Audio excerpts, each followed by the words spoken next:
Power does not corrupt people. Power exposes them.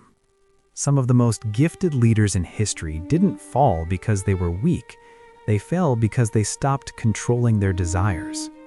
One of the greatest examples is the rise and fall of King David, a shepherd boy who defeated giants, a warrior who built a kingdom, a man described as someone after God's own heart. Yet this same man nearly destroyed everything because of one moment of unchecked impulse. This is not just an ancient story, it's a psychological warning, because the same pattern that destroyed David still destroys powerful people today. Before David became king, his life was defined by discipline. As a young shepherd, he spent years in isolation protecting sheep from lions and bears. He developed patience. He developed courage. Then came the moment that made him famous. When the giant Goliath terrified the entire army of Israel, David stepped forward with nothing but a sling and a stone.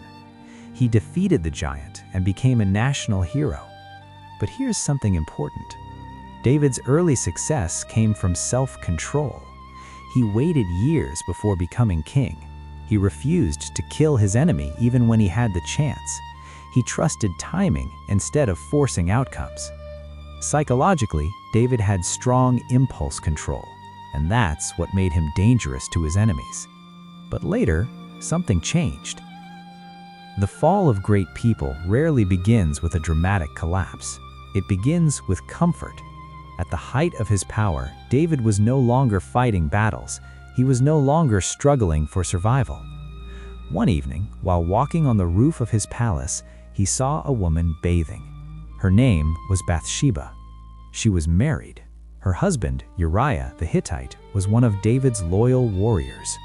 At this moment, David had a choice: ignore the desire or follow it. He chose to follow it, and that single decision triggered a chain reaction of moral collapse.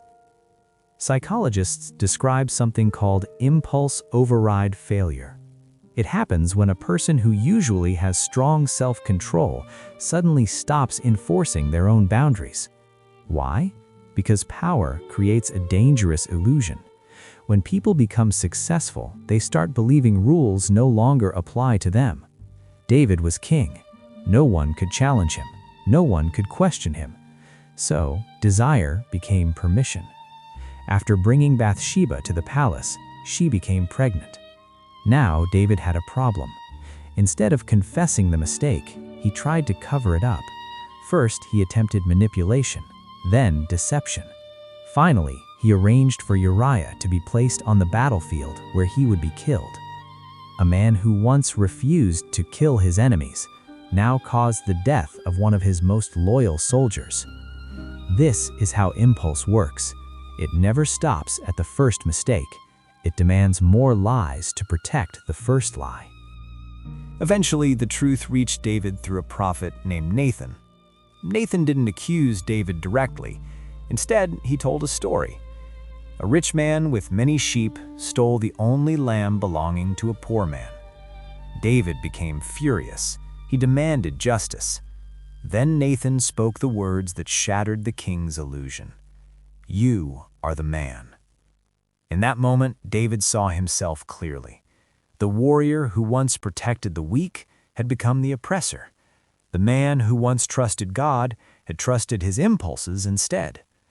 David's story reveals a powerful psychological truth. Most people think failure comes from weakness, but often it comes from uncontrolled strength. David had power. David had success. David had authority, but he stopped guarding his inner life. Desire is not dangerous because it exists. Desire is dangerous when it becomes the leader of your decisions. This is why many successful people self-destruct. Athletes lose their careers.